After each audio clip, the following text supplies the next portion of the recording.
David Wygant here, 10-minute daily reality check. You know what the great thing about the reality check is? I walk around with my reality microphone so I can go do reality podcasts wherever the fuck I go. Why do I do that? Because great genius ideas just happen on the fly.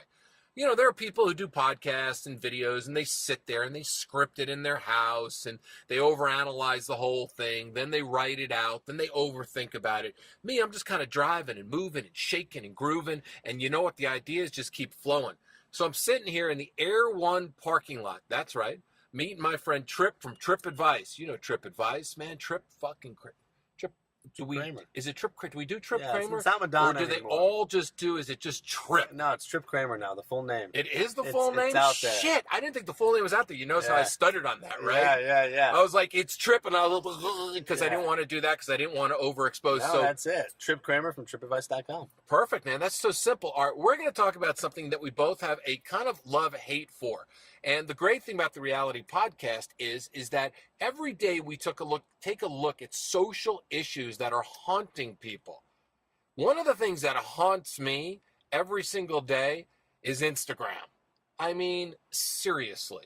What the fuck is Instagram? It's a bunch of narcissistic people who know how to take camera angle shots, right? And make themselves look great. And then they have followers and likes and everything else. What's the point of Instagram and why do you think Instagram is what, love or hate? Love or hate? All right, here's the deal. I have a love-hate relationship with it. This is called the reality check, right? Oh yeah, it's real. You know, no holds barred. Okay, so no filter. So here's the thing. Yeah, no filter, exactly. For Instagram, what the problem is Instagram is taking everyone completely out of reality. Now, Facebook was already doing that because everyone's just posting all the great things that are happening in their life. So you never really feel that anyone has anything bad going on, which makes you feel like shit in your life because all you're seeing. And then there's a couple of like the crazies who actually do post the bad shit, but then you're just like, they're crazy. But really, we all have bad things going on. We're just not saying it. Instagram takes this to a whole other level. They say a picture is worth 1,000 words, right? So you go on Instagram and you see all these beautiful women living these luxurious lifestyles. You see guys doing cool shit. Everyone's doing fun stuff. Everyone's taking pictures of their food. All these great things are happening in their life. Food is just so exciting. I get so exciting. I get fucking hard, man, looking at food. Yeah. You know, show me some spaghetti squash, and I think to myself, you know, what I could be doing to that fucking spaghetti squash right now. Right. So Instagram, the problem with Instagram is it's completely taking people out of reality. And these guys are sitting on the phone and they're looking at all these hot girls and they're basically like, it's weird. Like I'm trying to wrap my head around it. Like, they're sitting there like on the bus to work or school and just sitting there getting horny. Like guys, they're not saying this consciously, but they know why they're going on Instagram. They're going on Instagram to feel aroused. And I think that's so weird that guys are doing that. It's basically like porn, but it's more acceptable because it's on social media, because it's Instagram. So you're completely out of reality here. Okay, I've said it a few times. Said it a few times on this podcast as well too. I call it masturbating grab, right? Because you have all these creepy guys, okay, that are looking at pictures of women, and women wake the fuck up. I know some of you Instagram goddesses listen to the podcast. Look, maybe you're getting turned on the fact that Joe who works at Safeway in New Jersey is sitting there and he's snapping a load off in the loading dock at noon staring at your picture, because that's really what these guys are doing. And I see these guys doing it. I see them looking and they get glazed over. It's a bizarre look. It's porn to them. That's all it is. And these girls don't care. They know that that's happening. They know that that's happening. And the problem is Instagram, just like Facebook and Snapchat and all the rest of this shit, it's becoming an addiction. Every time you put on the Instagram app and you're scrolling through the feed, you're just getting little dopamine hits. So whenever you're feeling like shit, or you're feeling lonely, or you feel like, oh, I'm not having a good day, let me feel horny now, you go into Instagram to look at it, and it makes you feel better. But the problem is it's an addiction, so it's temporary. You're not really feeling good. You're feeling good for a little bit, but then once you go off, or once you've scrolled enough through the feed and you're kind of all caught up with all the new Instagram pictures, you're back to feeling like shit again. Instead of being able to just live with yourself and deal with who you are, you have to keep on going on social media like Instagram to feel these little good feelings and the dopamine hits from all these hot girls, or just seeing what other people are doing.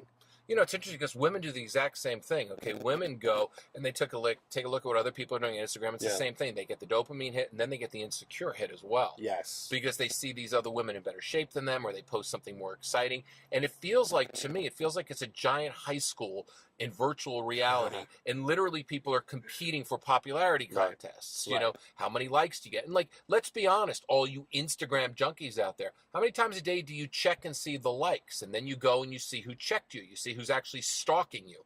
Because I got to tell you, I don't have many Instagram followers, but I have many Instagram stalkers, right? Because I've noticed certain people will constantly go and like my stuff. Now, I'm not saying that, they're creepy and they're, stalking me and they're obsessed about David Wygant world, right? They're fans. But they're fans. And and to me, it's a compliment, but there's a thin line between the compliment and the stalkers. And this is something that I think a lot of women need to beware. And a lot of mothers need to beware. I know mothers that put pound mommy rocks, pound good mom, pound, and they're actually putting search tags and hashtags in there and putting pictures of their kids up. To me, that's the scariest thing in the entire world, right? Because you're exposing your personal family and you don't know who the fuck is searching on that hashtag of that day. Secondly, you're putting pictures of yourself up, private pictures, which are in turn turning somebody on who may not be able to control their violent tendencies or may not be able to control the way that they feel. So I think, what we're doing is we're feeding the sycophants that are out there in this world. Yeah. And we're not watching our back. We're just looking for popularity, and we're not really paying attention to what can happen in reality. And it's funny. So I don't know if you know this already, but all these girls get DMs, right? The instant messages. They get the instant messages from these guys who are constantly like sending unsolicited dick pictures, saying like, "Oh, you're so hot," and all this stuff. So I was with an Instagrammer the other day. This girl who's like really pretty. She's got 80,000 Instagram followers. She's popular. And she says to me, in fake world, she goes, in fake world. She goes, "You know what the most common Instagram DM that I get is?" I'm like, "What?" And she said the most common one, more so than the guys who were being obnoxious and saying like whatever mean shit or gross shit, is the guy will DM her and say, "Hey, listen, I'm really sorry for all the jerks out there, sending you crazy stuff." So they're trying to be the good guy, and she's getting more of those. So it's evolved to now guys know that there are other guys out there sending DMs that are obnoxious, and they're sending. DM stands for dick pics. Yeah, exactly. Dick message. So right? Dick message. So now they're getting that, and I'm like, "Have you ever responded to any of these?" And she's like, "No." And I'm like, "Of course not." And it shocks me. I guess it doesn't, because I've been dealing with these guys for years who are learning how to get girls, but like it's still crazy how so many guys think that like sending a DM like that, or even obviously an obnoxious DM, is going to get some sort of response from a girl who doesn't know you, and they're just going to be like, "Oh, you know what? I do like this guy. I will respond to him." Like, she has no reason to do that. I know, and it's so funny. All the things people are doing nowadays, not to fucking talk to each other, right? Yeah. So you have all these guys sending DMs on Instagram, right? And then you got all these guys sending DMs on Facebook, and then you got all these women fucking sending DMs, text messages on Bumble. Everybody, it's like we've become the most avoidant society in the entire world. We'll do anything we possibly can not to talk to another human being right now, and basically just validate strangers and try to hook up with strangers. And it's so funny when guys do that. I think to myself, what? She's looking at your pictures. You have your Star Wars figurines in there. She's not exactly going to think to herself, "Oh, goody, I want to go, and I want to go out with a Luke Skywalker wannabe," right? I mean, it's so bizarre. People are just fucking abusing social media because they forgot how to be social. Yeah, and the problem is now that the generations are coming up and this is all they know. Now there's a new generation of people where they're not even avoiding it. They don't even know what avoiding it is. They're like, "No, this is communicating. Communicating is texting, is typing, is IMing and DMing and Facebook Messenger and all that stuff." That's all they know. So that's all they're doing. And it's sad because I feel like it's I don't know what it's going to be like in 50 years, but no one's going to be communicating in person, and I think it's going to tear apart relationships because there's been no building of a skill set to communicate with another human and feel comfortable with it. So we're just going to be, how many times have you ever been in a conversation with a girl where you guys were like on the phone and like you got in a fight or something didn't work out or whatever, and then all of a sudden you hang up and about 5 minutes later, the conversation continues, but it goes to text message, and then you're on texting.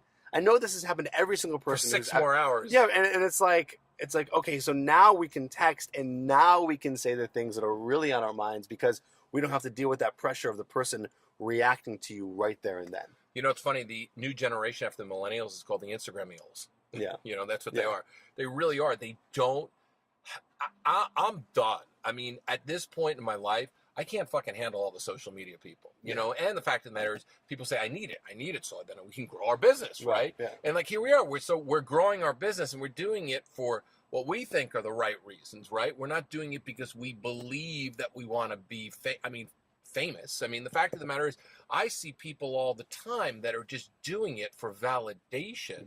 And those are the same people that are getting into fucking text conversations and fights because they don't know how to communicate. Anyway, man, we're at the 10-minute mark. We are at the 10-minute mark, man. We went overboard. I don't know why. So anyway, Tripp, man, where can they reach you? Check me out, trippadvice.com. That's Tripp with 2 P's. And thanks for having me, man. My pleasure. Tomorrow on the 10-Minute Daily Reality Check, we're going to have more reality because in reality land, or my reality land, this is self-help that doesn't suck because most self-help does suck because nobody seems to be fucking following it. And for those of you that are on social media, like me on Facebook, like me on Instagram, and like me on Millennialgram. Millennialgram is all about me. I'm a millennial. I'm not going to sing because if I sing, I will ruin